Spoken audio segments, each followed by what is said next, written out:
And then I think what a lot of people are familiar with is the abnormal post-contrast nulling pattern. So we call this abnormal gadolinium kinetics. And this image is a little bit fuzzy, but this is typically how we approach link gadolinium enhancement images in the CMR lab. So basically, you give a dose of contrast, you wait 10 minutes, and then you run a TI scout. What you want to see is the blue is a blood pool, and everything's going to recover its spin after inversion pulse, and so you watch it as it touches the 0 point line and then comes back up and gains signal intensity. And so you watch a TI scout sequence, and you try to identify where does normal myocardium in this red line touch the 0 point, become black, and then start to rise again. And you want to make sure to set your inversion time as you're taking these delayed enhancement pictures, at least at the Y point or later. If you accidentally set your inversion time too early, you're going to accidentally null the blood pool, or you're going to be somewhere in here, and your contrast between normal myocardium and infarcted myocardium or scar is going to be vastly diminished. And so this is what this looks like in practice. So here's a normal TI scout in a normal patient without cardiac amyloidosis. And if you slow it down, what you see is here's the first frame, and then first the blood pool nulls. You can see it turning black right here, and then the blood pool regains its signal, and the myocardium nulls, and then everything starts to regain its signal. And so you would want to set your inversion time here or later. This might be on our magnet 300 odd milliseconds or so after the inversion pulse. But compare that to a patient with amyloid, significant TTR amyloid, where what you notice if you slow down is the first frame, and then really the myocardium goes to nulls first, which is the opposite pattern of normal. And then as it recovers its signal, now the blood pool nulls, and then everything sort of recovers. But yes, the myocardium nulls first. I mean, everything's kind of nulling together.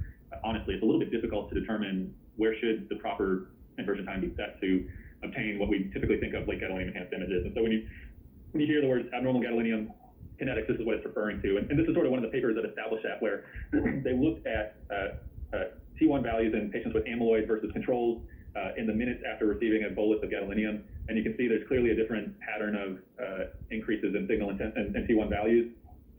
And then this is the subendocardial minus the blood T1 values. In essence, what is your contrast going to be during your late gadolinium enhanced images? How well are you going to be able to tell the blood pool apart from the myocardium, which is the first step. And in normal controls, it's very good. You have a decent amount of contrast. In patients with amyloid, because their nulling points are so close together, you realize that the difference is quite small, and you can expect to have difficulty with your late gadolinium enhanced images. But once you do obtain late gadolinium enhancement images, what do you find in patients with cardiac amyloid? Well, first of all, as I mentioned, it's difficult to even acquire the images properly, because the nulling points and how we typically think of late gadolinium enhanced images is abnormal. So here are, on the top row is one patient, and on the bottom row is one patient. And they said, look, if you take typical magnitude images, the entire myocardium is white, as opposed to PSIR, which is a different way of reconstructing the images. It's all black. So which one's correct? And here's the same thing. Now the mag's black, the myocardium is black, and the PSIR is bright. And in this paper, they argued that phase-sensitive inversion recovery, PSIR, is really the way to go in these patients with amyloid. It's much less reliant on someone picking the correct inversion time.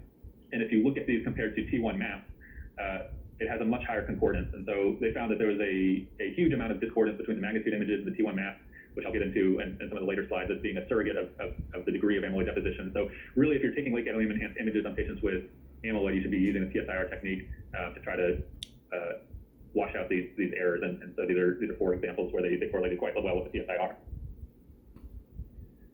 And so, in these patients who have cardiac amyloid, let me